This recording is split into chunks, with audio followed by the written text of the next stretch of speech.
तो दोस्तों जो आपने प्लांट लेआउट देखा था उस हिसाब से मैंने उसको गूगल पे सर्च किया कि आज की डेट में देखते हैं उसका कैसा व्यू दिखता है गूगल से देखने पे, गूगल अर्थ पे देखने से। तो ये मैंने सर्च किया। इसमें पहले तो इसमें नाम इसमें चेंज दिखा रहा है, ONGC ऑनशोर गैस टर्मिनल दिखा रहा है, जबकि वो जब प्रोजेक्ट बना था तो GSPC के नाम से बना था, Gujarat state petroleum corporation onshore gas terminal, इस नाम से था।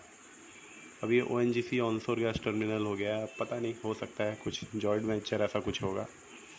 तो अब इसको मैं जूम इन करता हूँ। जूम इन करने से ये हमारा हाईवे है, यानम सावित्री नगर रोड। यहाँ से एंट्रेंस पॉइंट था। ये पहले चेक पोस्ट था, चेक पोस्ट। और ये बाजू में जो ब्लू कंटेनर फॉर्म में दिख रहा है, एक्चुअली ये हमारा क्लाइंट का ऑफिस था। यहाँ पे EIL के जो इंजीनियर्स थे उनका सिटिंग था। ये हमारा अप्रोच हो गया। अब इसमें देख लेंगे। हाँ, ये हमारा वेयर हाउस था। इसमें हम प्रोजेक्ट रिलेटेड कोई भी लूज मटेरियल है, पंप्स हो गए, लाइट वेट पंप्स, और पैकेज से रिलेटेड जो भी छोटे मोटे इक्विपमेंट रहते हैं वो सब यहाँ से हम रिक्विज़न वगैरह डालते थे। ये हमारी यूनिट हो गई, ट्रेन 1, ट्रेन 2। और ये हमारा SRU। ये हमारा सिटिंग लोकेशन था। यहाँ पर हमारे कंटेनर वगैरह लगे रहते थे, मैकेनिकल, सिविल, इलेक्ट्रिकल, जो भी है स्ट्रक्चर टीम के जितने भी जो भी फैसिलिटी रहती है उसके हिसाब से इंजीनियर टीम काफ़ी तगड़ी हमारी टीम थी। मैकेनिकल की ज़्यादा स्टाफ थे वैसे। अभी यहाँ पर कुछ ये येलो फॉर्म में दिख रहा, हो सकता है कुछ गाड़ी वगैरह इधर पार्किंग की हुई है या ऐसा कुछ है। ये ग्रीनरी में भी डेवलप कर दिया है। पहले तो ये पूरा एक्सकेवेटेड या ऐसा था। हमारा जो मूवमेंट रहता था वो ये जो पाइप रैक दिख रही है ना, पाइप रैक के नीचे से हम यहाँ से एंट्री करते थे। ये हमारा ट्रेन 1 हो गया, train 1, train 2। Train 1, train 2 is मतलब मेन यूनिट थी जो भी रिफाइनरी थी उसकी। ट्रेन 1 और ट्रेन 2 एक सब्स्टिट्यूट टाइप का था। मतलब अगर ट्रेन 1 रनिंग है तो ट्रेन 2 को शट डाउन में रखते थे। जैसे अगर ट्रेन 1 में अगर कुछ हैवी मेंटेनेंस है तो ट्रेन 2 को चालू करके ये लोग अब प्लांट को रनिंग कर सकते थे। ये फैसिलिटी थी। ये जैसे हम देख पा रहे हैं पाइप रैक है, ये इसकी बैटरी लिमिट है। पाइप रैक से क्रॉसिंग करके यूनिट में जो इंटर यूनिट पाइपिंग है उनसे कनेक्शन होता है, तो उसके लिए बैटरी लिमिट दी जाती है। एक्चुअली बाइफरकेशन के लिए रहती है। जैसे कोई बाईपास लाइन होती है, अगर हम कोई भी पाइपलाइन में अगर मेंटेनेंस या कुछ मॉडिफिकेशंस लेते हैं तो उसके लिए ये बैटरी लिमिट से उसको डिसकंटिन्यू कर देते हैं और फैसिलिटी रनिंग करने के लिए उसको बाईपास कर देते हैं।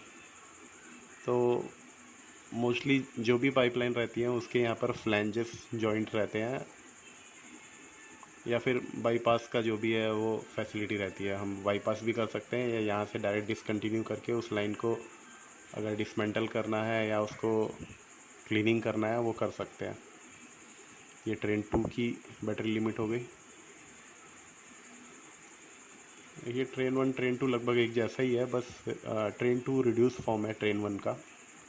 ये इसकी पाइप रैक हो गई, कॉमन पाइप रैक। ये ट्रेन 1 की पाइप रैक है। और अब दोस्तों मैं आपको दिखाऊंगा SRU मतलब सल्फ़र रिकवरी यूनिट।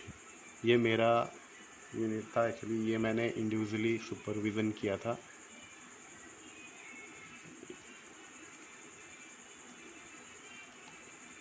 ये जो ब्लू सेट दिख रहा है ये ब्लोअर हाउस था, और ये 2 रिएक्टर दिख रहे हैं आपको टॉप से देखने पे। एक्चुअली ये पूरा SS का है, लेकिन क्लैरिटी के चलते ये ऐसा दिख रहा है। ये एक प्लांट वाटर टैंक हो गया।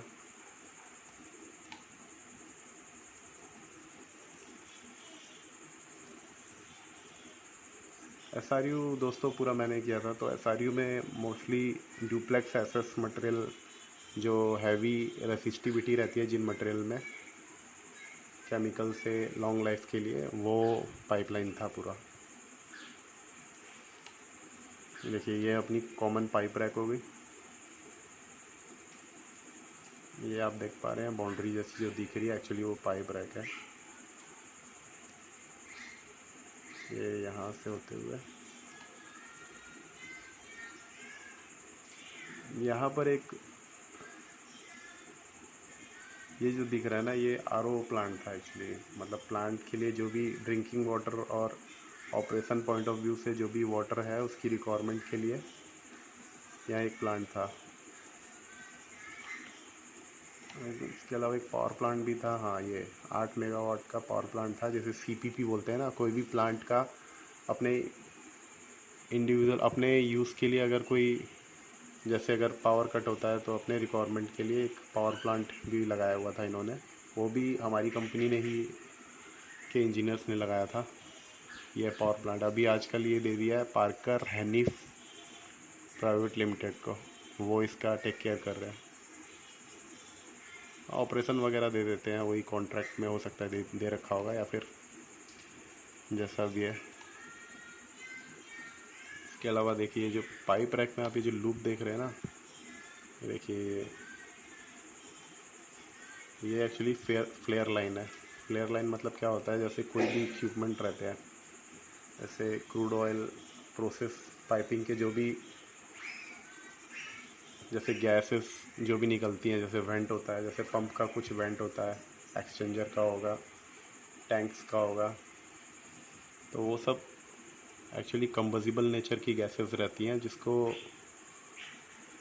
हम ओपन टू एटमॉस्फेयर डायरेक्ट नहीं करते हैं। इसके लिए पतली पतली मतलब स्मॉल साइज़ की पाइपलाइन होती हैं, उनको हम यूनिट से निकाल के, मतलब अलग अलग फैसिलिटी की अलग अलग प्रोसेस की जो वेंट रहती है, वेंट गैसेस रहती हैं, वो सब ले जाके हम जो फ्लेयर का सर्किट होता है, जैसे हम ये देख पा रहे हैं ना पाइप रैक के ऊपर ये लूप लूप फॉर्म में जो दिख रहा है, ये एक्चुअली ये फ्लेयर गैस का सर्किट है।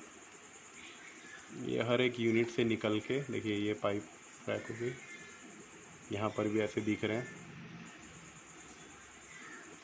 लूप लूप जैसे।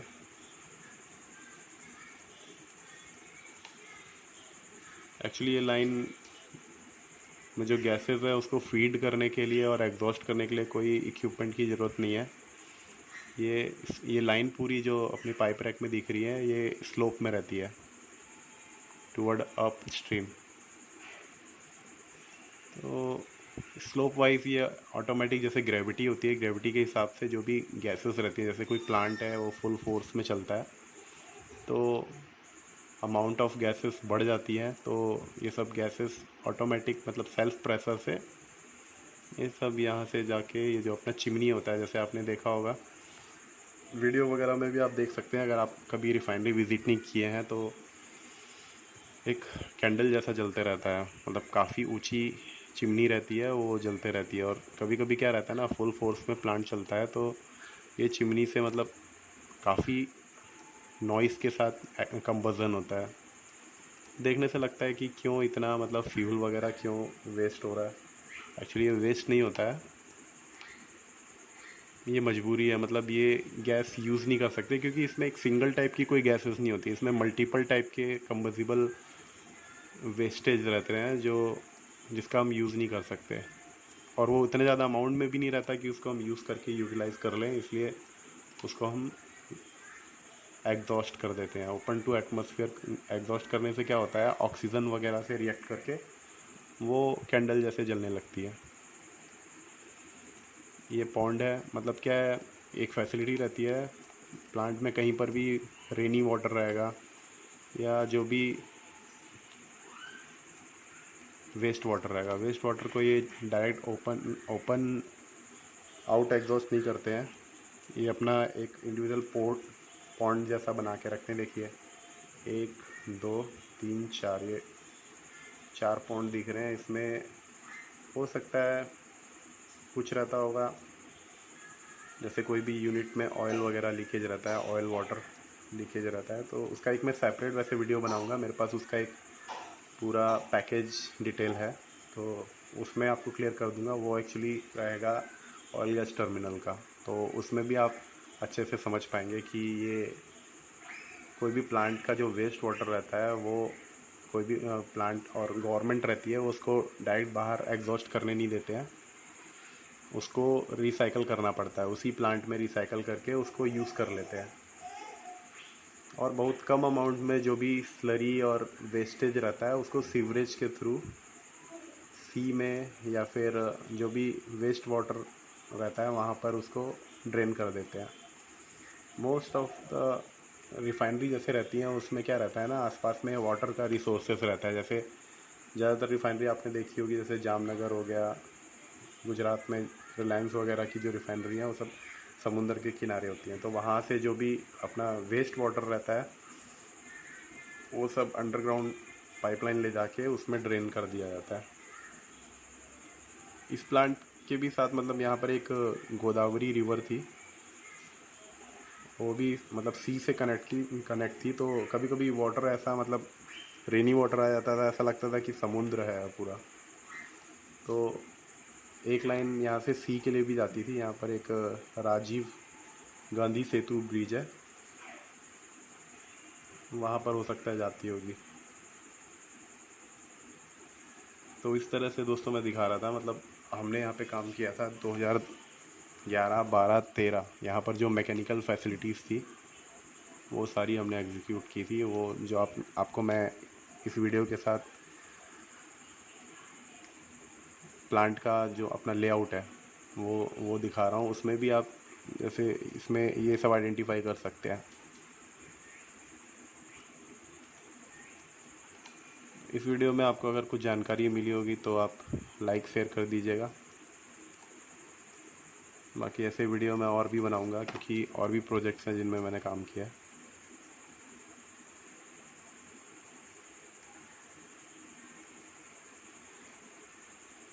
थैंक यू दोस्तों, बाय।